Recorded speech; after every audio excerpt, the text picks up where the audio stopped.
lagi sama saya Claudia Vida dari program studi S1 Gizi Stikes Mitra Keluarga semester 4. Saya akan melakukan praktikum yang baru dengan topik penasaran kan bagaimana untuk alat, bahan, dan langkah-langkah cara pembuatannya? Stay tune terus untuk tahu dari awal sampai akhir.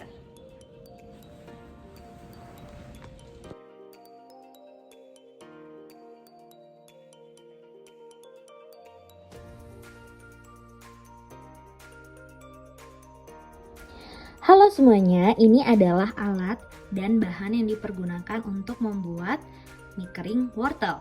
Di sini yang pertama ada tepung terigu berjumlah 150 gram, kemudian ada 8 gram garam, kemudian ada 25 gram tepung tapioka atau tepung jagung.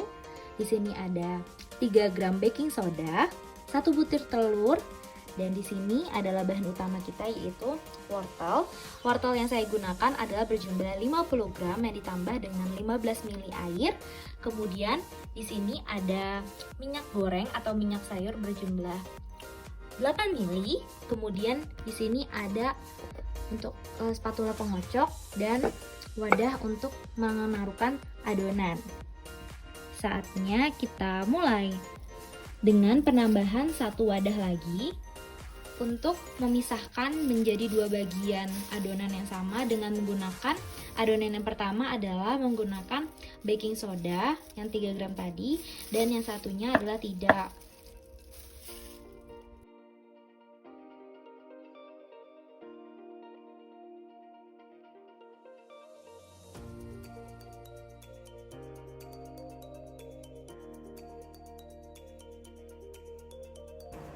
Selanjutnya kita bagi dua adonan untuk ditambahkan baking soda dengan yang tidak ditambahkan baking soda. Pada adonan yang pertama dibentuk bola-bola kecil agar memudahkan untuk setiap part mie-nya. Ini adalah hasil dari gilingan yang pertama yaitu tidak dengan baking soda. Ini adalah hasil dari penggilingan yang adonan kedua yaitu dengan baking soda.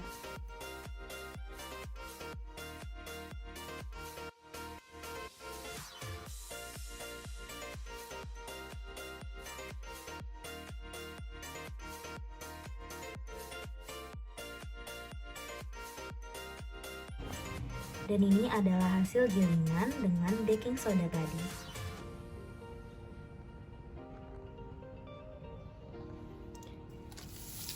Sedangkan yang ini adalah hasil yang tanpa menggunakan baking soda. Pada pengamatan selanjutnya setelah menggiling, kita akan melakukan dua perlakuan yang berbeda. Di loyang ini kita ada dua yang dengan baking soda dan ini adonan yang tanpa baking soda akan kita masukkan ke dalam oven selama 7 jam dengan suhunya adalah 70 derajat Celcius. Ini akan dimasukkan, ini sudah dipanaskan ya, ini kita masukkan tidak dengan penjemuran matahari. Sedangkan yang ini adalah kita akan jemur selama 4 jam, kemudian kita oven setelah dijemur selama 7 jam. Loyang B, oven dengan 80 derajat Celcius sudah dimasukkan.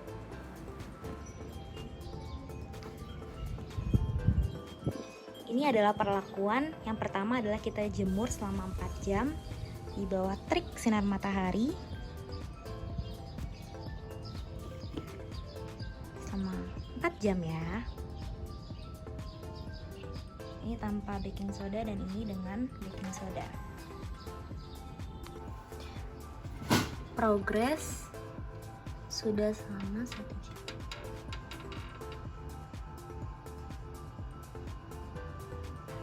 Terus dipantau ya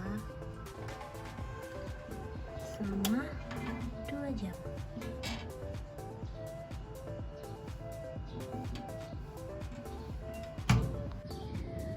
Progres sudah 2 jam. Dari segi tekstur ini keras ya, mengeras.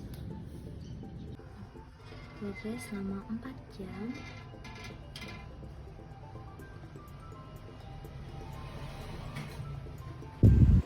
Penjemuran selama 4 jam telah selesai dilakukan pada adonan dengan baking soda dan tanpa baking soda. Ini keras ya. Langkah selanjutnya kita masukkan ke dalam oven selama 7 jam. Kita masukkan.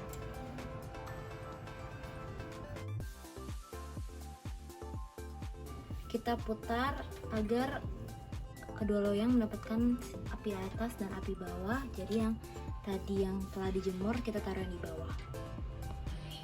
Ini adalah hasilnya. Selama 7 jam dan 7 jam.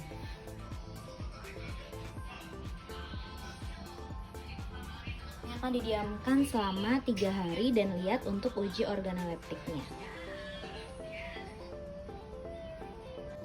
Hai semuanya, ini adalah hasil pengamatan selama 3 hari terhadap 2 loyang adonan mie kering di suhu kamar. Loyang A mendapatkan perlakuan 2. Yang pertama ada penjemuran 4 jam dan oven 80 derajat Celcius selama 7 jam. Di bagian kiri ini ada baris kiri adonan mie kering tanpa baking soda, dan yang di sebelah kanan ini adalah dengan baking soda. Mari kita amati untuk uji organoleptiknya. Di barisan yang kiri, karena sudah dilakukannya penjemuran dan oven, warnanya dia memang lebih sedikit gelap dibanding baris kanan ya. Kemudian dari segi teksturnya, mari kita garing ya. Dari segi rasa juga rasanya tepung seperti mie kering dan garing seperti biasa. Kemudian mari kita mendetail dari warnanya ya.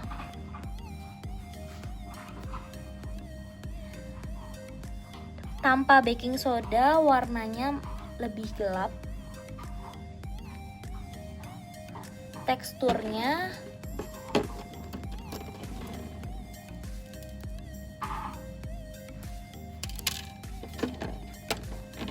dari segi tekstur lebih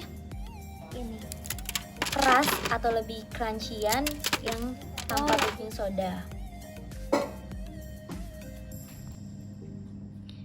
Dari segi rasa keduanya konsistensi flavornya sama seperti rasa tepung pada mie kering pada umumnya.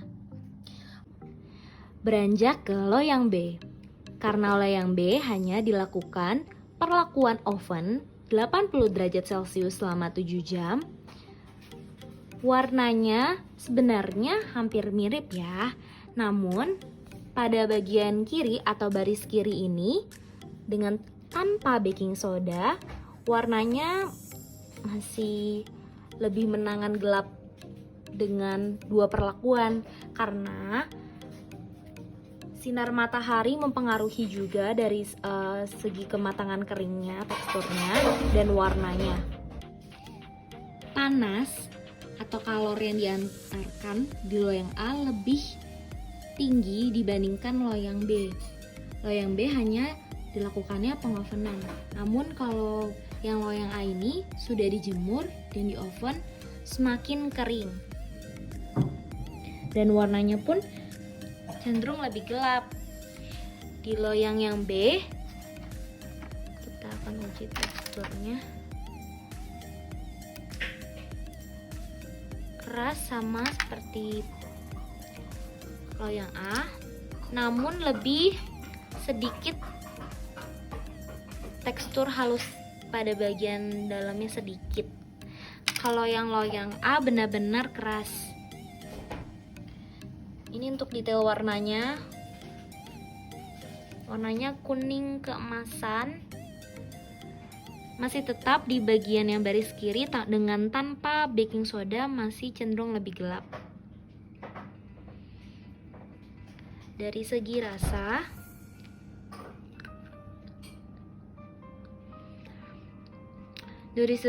rasanya rasa tepung yang sama seperti pada flavor mie kering, keras namun crunchy, dan di bagian dalamnya sedikit lembut dibandingkan dengan loyang A.